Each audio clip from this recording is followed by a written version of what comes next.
দেশের মধ্যে পেট্রোলের সংকট, দেশের মধ্যে বিদ্যুতের সংকট, দেশের মধ্যে গ্যাসের সংকট, দেশের মধ্যে হচ্ছে টিকার সংকট। কোনো কিছুই একটা গভর্নমেন্ট এভাবে দিতে পারবে না, সব কিছু একবারে মিলে কখনোই সম্ভব না। আরে আরে আরে রাখেন রাখেন রাখেন। হ্যালো তারেক বাবা, এত উত্তেজিত হইছো কেন? আরে চাপ তো কেবল শুরু হয়েছে। এ চাপ আরো কোথায় কোথায় গড়াবে সেটা তুমি চিন্তাও করতে পারবা না, বুঝছো? হ্যালো, দেশটাকে লন্ডমন্ড কইরা খাইয়া চলে গেছেন। লজ্জা করে না আপনি ফোন করে আবার বলেন যে আমি ভালো ছিলাম, আমি অমুক করেছি তমুক করেছি? লজ্জা করে না?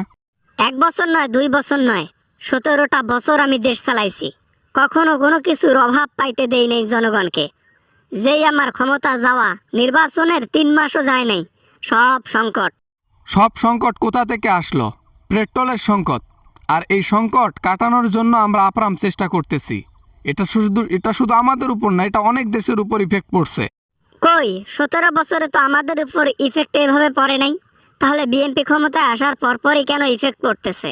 আমি বুঝি না। বিএনপি কি আর বেশি দিন ক্ষমতায় নাই নাকি? আমাকে যেতে হবে নাকি?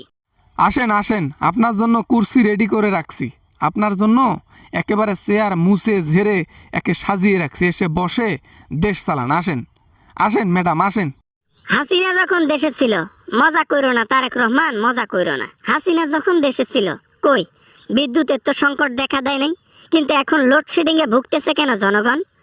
আপনি নাকি খুব ভালো, আমি নাকি খুব খারাপ, তাহলে এত সংকট কেন? এই সংকট থেকে উদ্ধার করেন না কেন জনগণকে? একবারে এত চাপ আসলে কোনো গভর্নমেন্টই এটা চাপ পূরণ করতে পারবে না। আপনি স্বয়ং এখানে থাকলে ওই একটা জিনিসই করতেন, অন্য দেশের কাছে ঋণ নিয়ে আমাদের দেশ চালাতেন। তাও তো ভালো, আমি ভালো মন্দ চিন্তা করে ঋণ খেলাপ করে তারপরে আমি করতেছি, দেশ চালাইতেছি। ঋণ করে হলেও মানুষকে ভালো রাখতেছি। কিন্তু তোমরা তো সেটাও করতেছো না, ভালোই রাখতেছো না। এ সংকট তো আর সারা জীবন থাকবে না, সাময়িক সময়ের জন্য এসেছে, সমস্যা নাই। এর চাইতে অনেক দুর্ভিক্ষজনক ঘটনা ঘটেছে আমাদের দেশে, ওখান থেকে উঠে এসেছি। ইনশাআল্লাহ এটা থেকে উঠে আসব। সবচেয়ে বড় কথা, আল্লাহ তাআলা বিপদ দিলে সে বিপদ থেকে উদ্ধার করেও কিন্তু তিনি। কয়দিন পর দেখবা যে জনগণ আমাকে কোলে করে নিয়ে গেছে বাংলাদেশে। দেশ চালাতে না পেরে তোমরা সবাই বিদেশে ভাগবা, হাসিনাকে আবার কোলে করে নিজের দেশে নিয়ে গিয়ে রাখবে, আগের চেয়েও ভালো সম্মান দিয়ে। বসে বসে স্বপ্ন দেখেন, এটাই পূরণ করেন, এই স্বপ্নটাই পূরণ করেন। দেশে আসেন, বাস্তবে এরকম কথাবার্তা না বলে দেশে এসে তারপর ক্ষমতাটা নেন। আমি তারেক রহমান ছেড়ে দিয়ে যাব। আরে আমি নিচ থেকে যাব না তো, সবেমাত্র লোকের মনের মধ্যে উঠেছে হাসিনার গুঞ্জন, হাসিনার ভালো কাজের মর্ম, হাসিনার বাহাবা। 17 বছরে কোনো কষ্ট দেয়নি জনগণকে, তোমরা গিয়ে কষ্ট দিচ্ছ। এখন জনগণ আমাকে কোলে করে নিয়ে যেতে বাধ্য।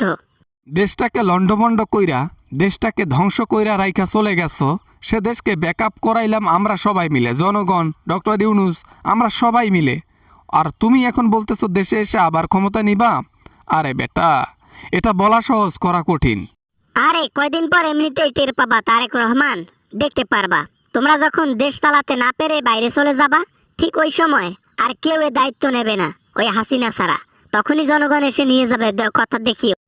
ঠিক আছে, সমস্যা নেই, আমরা অপেক্ষা করতেছি।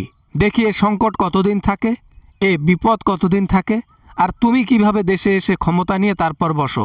ইনশাল্লাহ দেখা হবে। হ্যাঁ হ্যাঁ, দেখা তো হবে। দেশ চালাতে না পেরে তোমরা যখন ভাগবা তখন আবার আমাদের দেখা হবে, কিন্তু দেখা হবে এয়ারপোর্টে। আমি যখন ঢুকবো তখন তোমরা বের হয়ে যাবা, এটাই বাস্তব। I am Hasina.